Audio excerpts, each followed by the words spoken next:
First Thessalonians chapter 1, verse number 5 to number 8. Verse number 5, for our gospel came not unto you in word only, but also in power, and in the Holy Ghost, and in much assurance, as ye know what manner of men we were among you for your sake.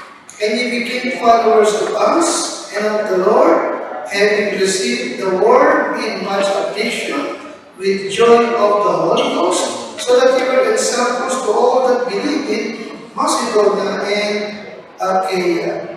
For from you sounded out the word of the Lord, not only in Macedonia and Achaia, but also in every place. Your faith to God's word is spread abroad, so that we need not to speak anything. Now, sabi ni Pablo, for our gospel came not unto you in word only. And then also, notice chapter 2, verse number 2, sabi ni Pablo, but even after that we had suffered before, and were shamefully entreated, as you know, and vilified, we were bold in our God to speak unto you the gospel. The gospel. Now, itong dalawang trata, ito, nasa ay muli mong nagpapalala sa atin na magkakaroon na may responsibility bilang mga mananampalataya. Ulitin ko ulit nagalimutin, the main responsibility of every believer is to deliver the gospel. To deliver the gospel. Sa anumang kaparaanan, ang gospel ng Panginoon Kristo ay kailangan ma-i-deliver to the lost. Alright? Bakit? Romans 1:16, alam natin yan? Sa number? For I am not ashamed of the gospel of Christ. For it is the power of God. Amen? It is the power of God unto salvation. Alright? Also in 1 Corinthians 15, verse number 3, the number 4. Okay, 1 Corinthians 15, verse number 3, the number 4. Nakatali po? Alright, sabi pa po, for I delivered unto you. Sapagkat ibinigay ko sa inyo. Nakakasama sa English Bible, kasi po something, sabi niya, for I delivered unto you. Okay, aking inihatid sa inyo. Alright, inihatid, ibinigay sa inyo. Okay, first of all, that which also I also reason how that Christ died for our sins according to the scriptures, in that he was buried and that he rose again the third day according to the scriptures. Tapos di ba? Mapag-isip Pablo, ay lubos na ang kanyang main responsibility is to deliver the gospel. Kaya nga, hindi ko na pala again, that ito ating main responsibility, ma-i-deliver ang gospel ng ating Panginoon. Now, ngayon, naging normal sa maraming mga churches, sa ating kasalukuyan, they only give the gospel sa mga dumadalo lang sa kanila. Sa mga naging bisita. Nag-i-invite sila, at doon sa mga nag-i-invite na i-deliver nila yung gospel. But, ang kalungkot bahagi doon, most of the time, ay kakaunti lamang ang nakakadalo. Para makalig yung gospel. Isang bagay pa na bilang paalala, ating nakita, that God not only expect us to deliver the gospel. Ang Diyos, hindi lang siya nag-expect sa atin to deliver the gospel to the lost. But He command us. Are you with me? Amen? He command us to do it. Iniutos niya. Kaya kung magkakasya lang tayo, sa gaya ng ginagawa ng iba, nag-i-invite, at dito si Kasay, pwede deliver the gospel,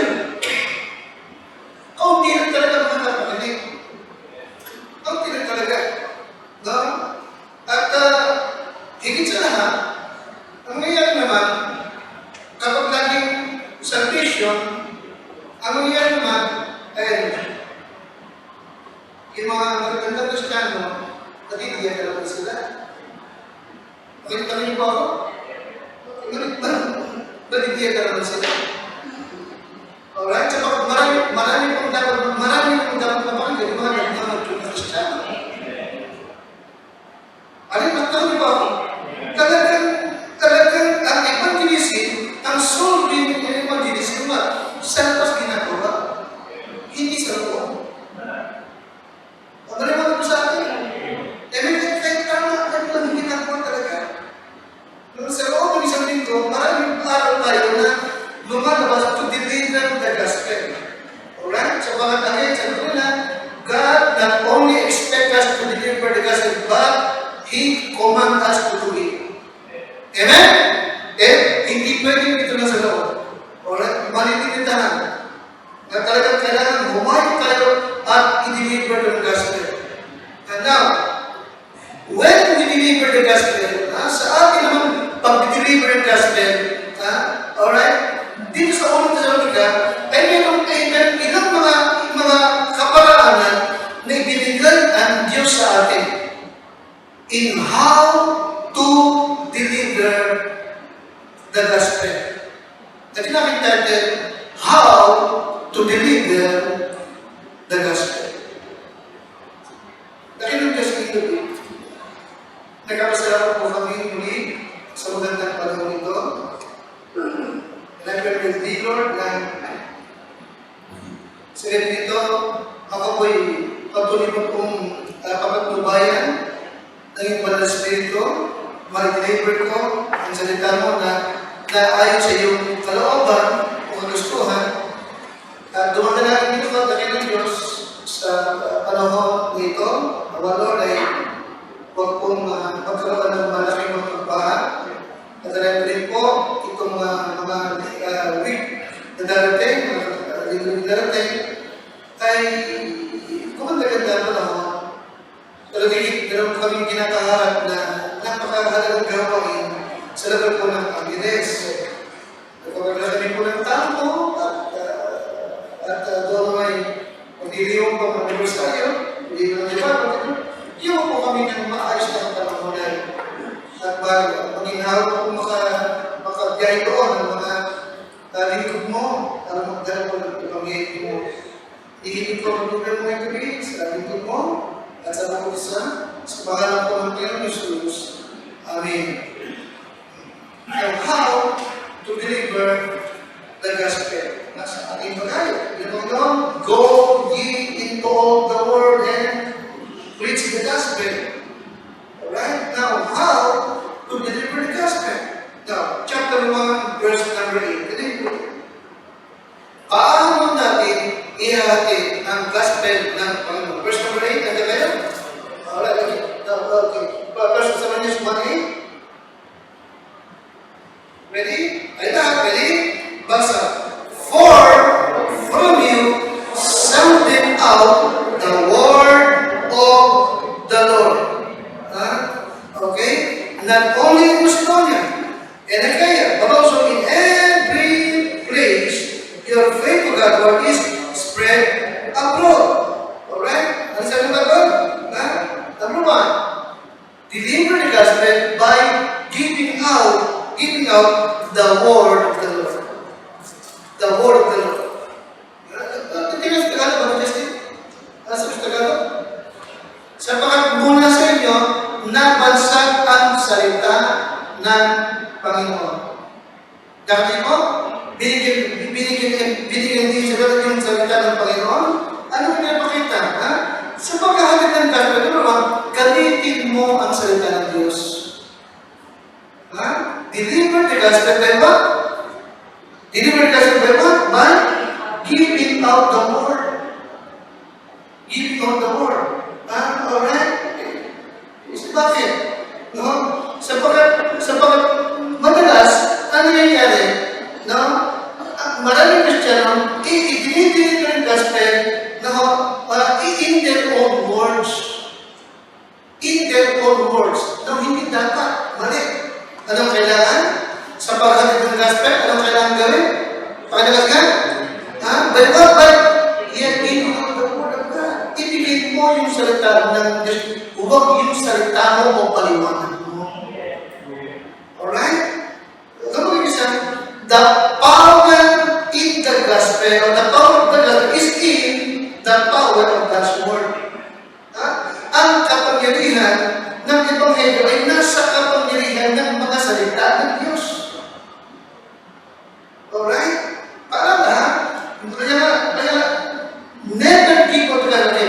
Never give up the gospel without reading. Okay, huwag mong ibigay ang gospel without reading or quoting the word of God. Nagawa niyo po yun? Dahil po? Minsan kasi, natutokso yung Kristiyano na nagdi-deliver ng gospel, ang ginagamit yung kanyang sariling salita.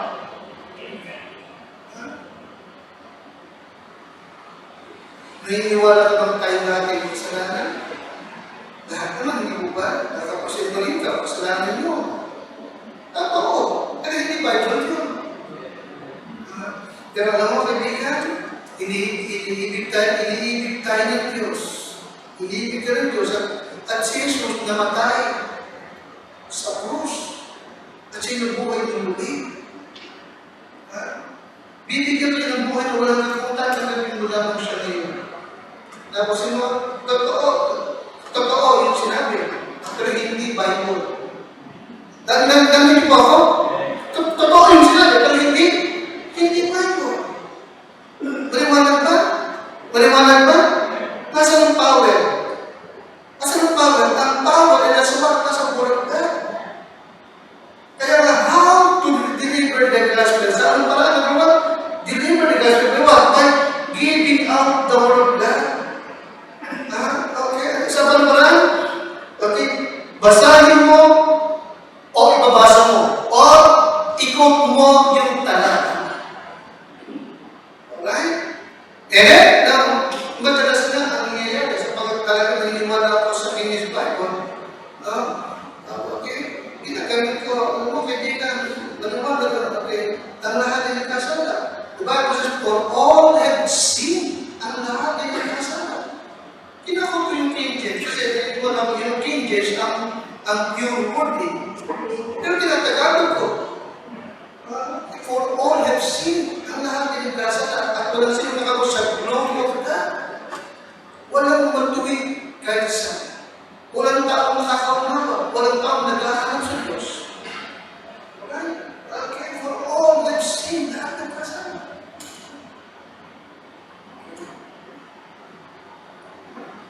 Yes, tama na sabihin sa tao na si Kristo namatay, na siya nagbayad ng ating kasalanan. But use the word of God. Paliwanag ba? Masabi nga, use the word of God as you deliver the gospel. Bakit? Because the power of the gospel is always in the power of the word of God. The word of God is weak and powerful. Ano ba? Sharper in any two-edged sword. Paliwanag ba? Piercing, bunga ko, bunga ko niyan sa paghiwalay ng buto at kasusuwalan ng tao. At walang sino ng tao na makakapagtakot sa salita ng Diyos. Okay? In John chapter 6, 63, John chapter 6 and verse 63.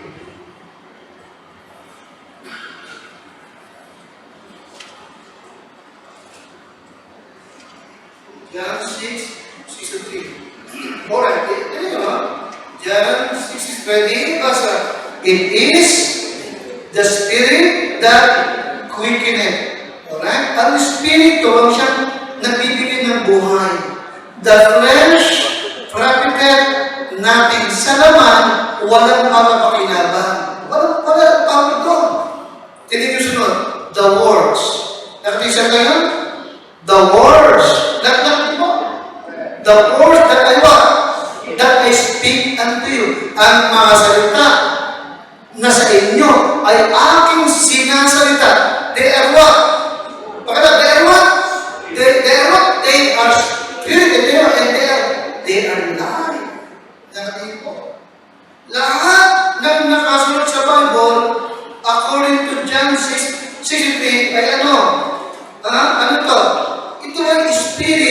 At ito ay buhay.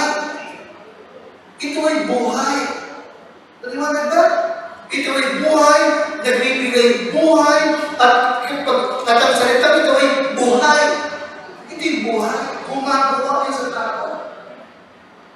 Kaya how to deliver the gospel? Alin number one? Fundamental yan. Alin number one? Deliver the gospel by what? By giving out or by using the word of God. Okay? Reading or quoting the word of God. Alright? Pero nung binagin sa inyo, binagin ko sa sabi ko, don't try to convince yourself that it is up to you to save the person. No, no, no. Okay? Huwag mong akalain na nasa iyong kakayahan para mawalita sa tawa. Huwag mong akalain yun. Just speak the word of God. Alam niyo? Just speak the word of God or deliver the word of God and let it do its works. Salitain mo, i-deliver mo yung salita ng Diyos at hayaan mo ito yung gumawa sa buhay ng tao. Kaya nga, deliver the gospel by giving out the Bible. Okay? Deliver the word of God. Giving out the Bible. Giving out the word of God. Secondly, balikan niyo po. First, Thessalonians 1:5. Una, they give out the Bible, deliver us by giving out the word of God. Secondly, First Thessalonians 1:5.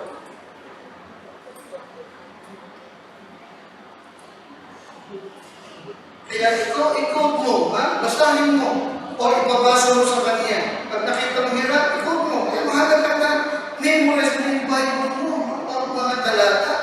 Okay? King James, memorize mo. Alright, pangalawa, paano ko ihahatid ang gospel? Pangalawa, verse 5. Ready? Well, verse number 5, ano na kayo? Number 5. For our gospel came not unto you in word only, but also in what? In power and in the Holy Ghost. Ano yung pangalawa? Deliver the gospel in the power of the Holy Spirit. Deliver the gospel in the power of the Holy Spirit. Tagal. Kung paano ang aming ebanghelyo ay hindi dumating sa inyo sa salita lamang, kundi sa kapangyarihan, di naman, at sa Espiritu Santo. Right? So deliver the gospel in the power of the Holy Spirit. Kaya nga, don't try to convince yourself that it is up to you para masibag mo. Wala sa atin yun. Alright? Okay? Kailangan ng Word of God. Pangalawa, kailangan ng power ng banal na Espiritu. Baliwanag sa atin? Baliwanag sa atin? Ha? Alright? So you need the power of the Holy Spirit. Don't forget that. You need the power of the Holy Spirit in your life as you deliver the gospel. Kaya nga yung sinasabi, di ba? Bago ka aalis, bago ka magtutungo sa sumiling evangelism, bago ka mag-preach ng Bible study, bago ka magpapaluwa, bago ka magdala ng doors, alright? Sino man ang kakausapin mo para ihatid ang gospel? Anong kailangan? Pray. Manalangin ka at hilingin mo sa banal na Espiritu na puspusin ka niya. Amen? Alin niya? Pray. And ask the Holy Spirit to fill you, to empower you. To fill you and to empower you. Alright? Higit ang kanyang magagawa kaysa magagawa natin. Higit. Alright? Sabagat wala sa atin ang kapangyarihan para siya makumbinsin mo kung sino kasalanan niya. Wala sa atin ang kapangyarihan para siya makumbinsin mo mananampalataya. Wala sa atin ang kapangyarihan para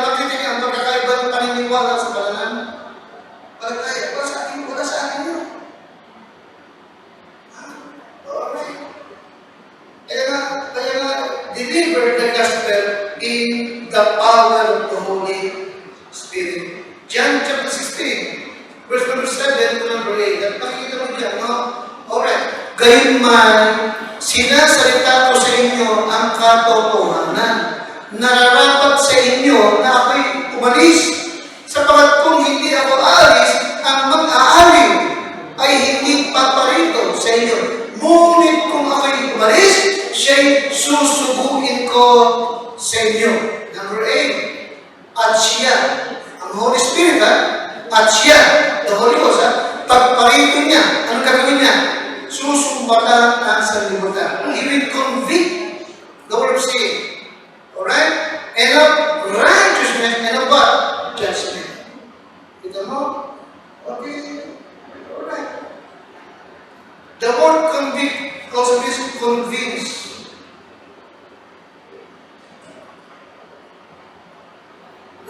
You need the power of the Holy Spirit in your life. Okay? As you deliver the gospel.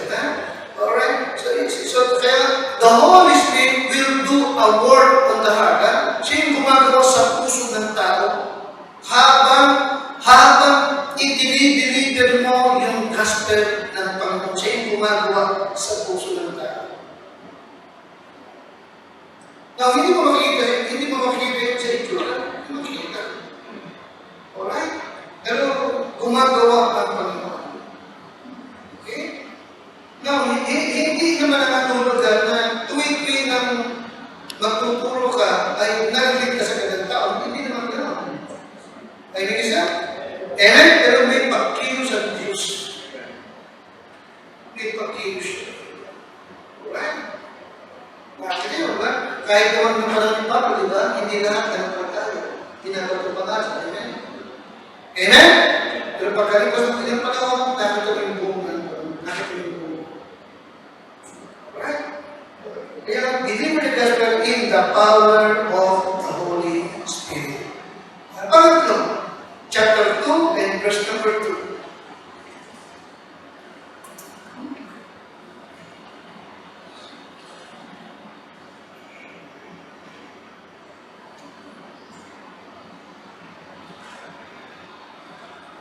Nasimulan niyo po sa verse 1, for yourselves, brethren, know our entrance into that it was not in vain, but that even after that we had suffered before and were shamefully entreated, as you know, at Philippi, and simula, we were what?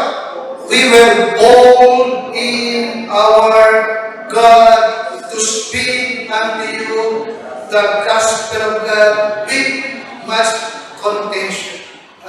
We were bold in our God. Okay?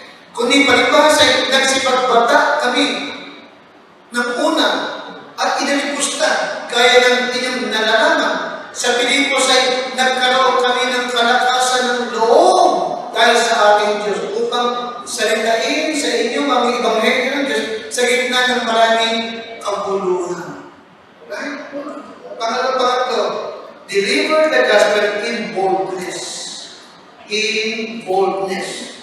Sa English, we were bold. The word bold means what? Ano is bold? Tapang, lakas ng loob sa Tagalog. Ha? Tapang, lakas ng loob. Kaya nga, yes, kaya nga, nasasabi na okay, as you deliver the gospel, no, don't be fearful. Nasabi ka, don't be what? Don't be fearful. Huwag kang maging matatakutin. Huwag kang masyadong madala ng hiya. Huwag kang mahihiyain.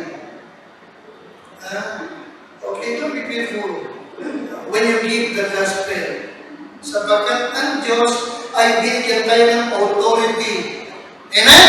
Para ating salitain ng may katapangan ang ebanghelyo ng ating Panginoon Kristo. Ano yung pangatlo? Pangatlo? How to deliver the gospel? Ano yung pangatlo? Deliver the gospel in what? In boldness. May katapangan. May lakas ng loob. Huwag kang mag-worry. Kung ang harap naman ay mayaman o mataas ang pinagkakaroon. Huwag mong sabihin na masyadong matalino yan. kahit yung maniwala, huwag sabihin na. Huwag natin sabihin na mahirap din mo gano'n, lahat Katoliko. Saan ko? Huwag walang Katoliko. Huwag sabihin na marami yung mga ibang mga religions. Hindi naman tayo may power para maniwala sa ito. Ang power ay nasa Word of God, ang power ay nasa Holy Spirit. Don't worry with their status in society or religion. Okay? Lagi natin unawain at tatandaan that you have what? You have the power of God. Amen siya? Amen? Nasa atin, nasa iyo ang kapangyarihan ng Diyos. Correct? Una-una, ang Panginoon ay sumasa atin. Ano sabi niya? Matthew 28:20, Lo, I am with you. Correct? Pangalawa siya. Okay, the power of the Holy Spirit. Pangalawa siya, yung bagong word of God ay kapangyarihan. Amen? Amen? They are spirit, and they are life. Kaya nga, i-deliver mo yung gospel, gamitin mo ang salita ng Diyos. Pangalawa, i-deliver mo yung gospel sa kapangyarihan ng banal na Espiritu. Yung pangatlo, okay, deliver the gospel in what? In bold. Yung pang-apat, deliver the gospel plainly. Alright, tingnan po. Okay. Chapter 2,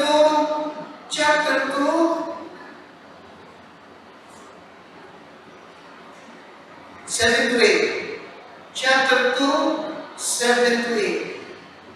Oh, sorry. Chapter 2, 3 to 5. Okay, did I have? Okay, verse 4 to 5. Okay. And that, but as we were allowed of God, that we put into rest in the gospel, even so we speak. Did you know? Alright. Not us pleasing men, but God. Sa kanyang pagsasalita, sa kanyang pagtuturo, hindi siya para magpakita na siya magaling. Di ba? Not as pleasing men, but God. Which one? Triangle or not? I know it's number 5. Makalabas. Yan, number 5, ha? Sapagkat, okay. For neither at any time, we used to be flattering words. Hindi ako gumamit ng mga magagandang panalita. Okay, kaya ang nalalaman ninyo. Hindi nang balat ang mga sasabihin sa Diyos. Okay, alright. Neither at any time used to be flattering words. As you know. Okay, ano ba makita? Yes, pang-apat. Okay, deliver the gospel plainly. Alright, ano yun? Sabi ni Pablo, hindi siya gumamit ng mga flattering words, yung mga magagandang salita. Okay ba? Okay. Now, ano yung sabihin ng deliver the gospel plainly? Ano yung sabihin? Ay, Pablo, hindi siya gumamit ng mga magagandang salita. Simple na. Alright? Ano yung sabihin is what? Don't overcomplicate the gospel. Don't overcomplicate the gospel. Okay? Huwag kang gagamit ng mga hindi naiintindihan. Alright? Or, isang bahagi kung bakit power ko ng gospel is because of its simplicity. Madali itong maintindihan. Paano sa part of the gospel is what? Is in what? It's simplicity. It's simplicity. Madali itong maintindihan.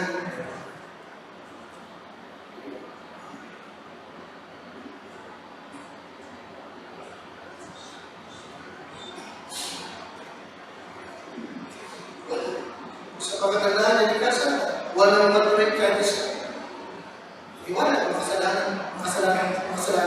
Di ba? Kaibigan? At sa libaro, sa biyaya kayo naligtas, sa bagay ng pananampalataya. Ito'y hindi ng sarili mo, hindi sa iyo gawa, not by works. Para hindi kayo makapagkipan. Kaya religion, Ten Commandments, kahit patulog mo yan, hindi ka pa rin maligtas.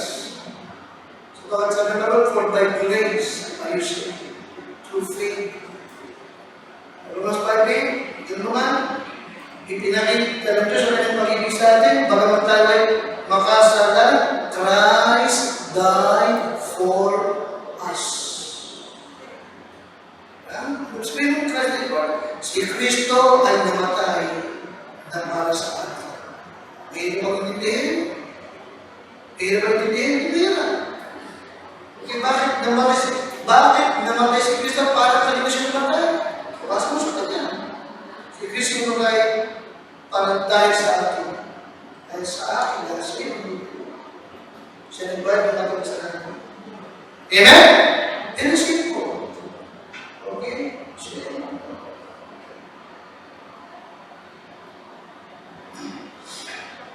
Deliver the gospel, in boldness. Okay? Don't worry with their kung naman ka ng start sa buhay. Don't worry kung siya may religious ng tao. Huwag kang matakot. Amen? Huwag kang matakot. At huwag kang madala sa pag-ibag-argumento. Don't argue. Pag nakikipag-argue na siya, mag-resist ka. Kung hindi mo na patuloy magaling ka, talagang magaling ka. Kulong ka eh. Alam mo ba mo siya wala alam, amen? Don't argue. Pagka sa wala pag magkita kayo ay tawag mo rin niya, kung hindi na rin niya. Amen? Kasi baka naman mag-argue ka, magagalit siya. Pag nakita kayo, galit pa rin siya.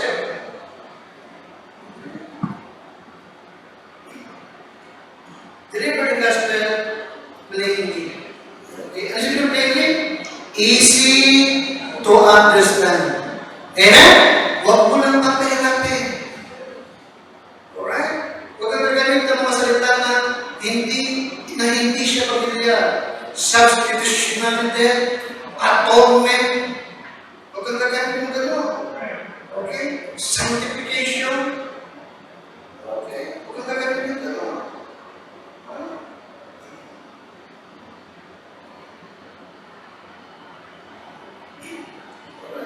Yung ating ginagamit dito, pang-Christian, di ba? Huwag ka gumamit ng Trinity. Yung tindihin mo. Yung niya kailangan maunawa, yung parang maligtas siya eh. Amen? Hindi ko maunawa yun hanggang hindi ko siya naligtas. Deliver the gospel plainly. Kayo ba may ikaw mo? Magandang tanong yan, pero kaya mo na tapos yung mga kapag-ibigay sa iyo. Kaya natin mag-usapin dito. Isa ka na, di ba? Pag hindi ka marunong, pagtutulong ka ng tithing.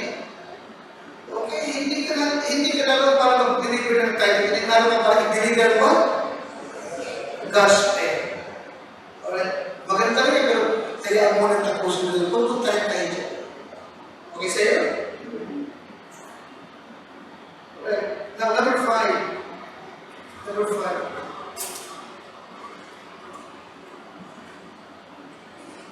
Deliver the gospel wisely. What's verse number 7 to number 8? Chapter 2, 7 to 8. Chapter 2, 7 to 8. Alright, ini po. Okay, kayo na? Ready? But we were gentle among you. Hindi mo yan? Maganda sa kinis, ano? Sa Tagalog, kundi kami ay nagpapakalumanay sa gitna ninyo. Nagayang isang inahing manok. Ano yung sisiwa? Inahing manok yun eh. Okay. Kapag inaamok ang kanyang mga sisil, yun sa Tagalog. Huwag mo na sa kinis mo na. Alright. But we were, ano sabi mo lang? Sa kanyang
Hindi lang niya binahagi ang gospel, magiging kanyang buhay.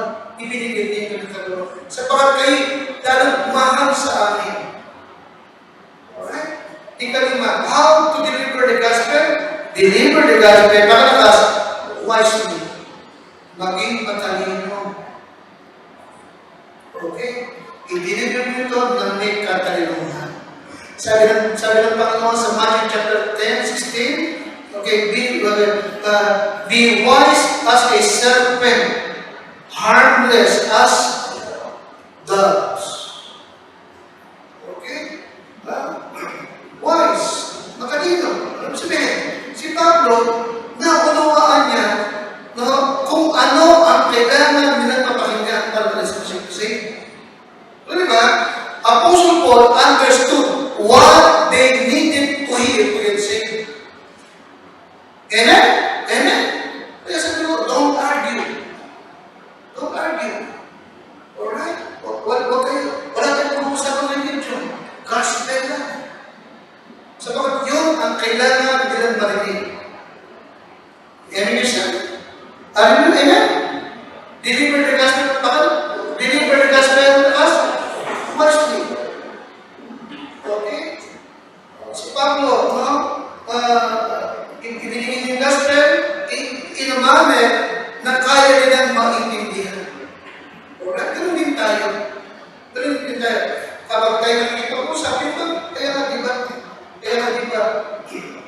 Kapag tayo kumato sa pinto, humingin ng ilang minuto para makausap sila. Hindi naman agad. Kaya ko lang, diba? Makikipagpuntungan ka ng kaunti lang, diba? Tatalang mo yung pangalan, mapapakilala ka. Okay, usap kayo na kung sa trabaho na ginagawa niya. Ako nag-uusap kayo ng konti, nakikita mo kung siya ay edukado o hindi edukado. Paliwanag ba? Paliwanag ba? Kaya sa ganun paraan, alam mo na paano mo ituturo ang gospel sa kanyang ability or level ng kanyang pagkatao na kaya niyang maunawaan kung ano ituturo mo sa kanya. Ano yun? Ano yun siya?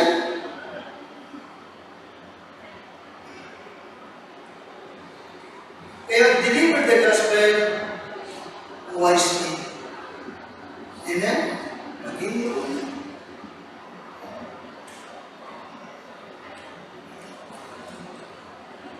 minsan,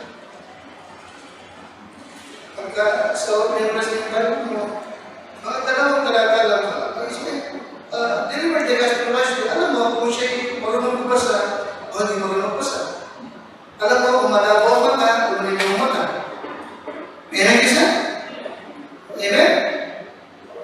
Alam mo rin, deliver the gospel wisely. Nakakapa mo kung siya'y member ng saksi o kung siya'y tarita. Kaya alam mo kung paano mo di-deliver yung gospel sa kanya. Kaya deliver the gospel wisely. Alright? Kaya gamitin mo ang Bible. Amen? Amen? Pangalawa, be filled with the Holy. Be filled with the Holy Spirit. Alin pangatlo? Be bold. Huwag kang magkakutin kung nahiyain. Ika-apat, plainly. Okay? Simple lang. Simple. Alright? Hindi kinakailangan maraming talata. Yung ibang talata, ikaw muna na. Hindi mo babasa mo. Amen? Ay muna, deliver the gospel wisely. Kapain mo yung level ng kanyang tunawa. Alright? Okay. Ituro mo yung gospel sa paraan ng kanyang maiintindihan. Amen isa? Huwag mo kalimutan. No? Okay? Okay. Isalitain mo, ituro mo, ibigay mo yung gospel, gamitin mo word of God, at hayaan mo ang Diyos ang siyang gumawa sa kanyang puso. Ang mahalaga na i-deliver mo ang gospel ng Panginoon. Kaya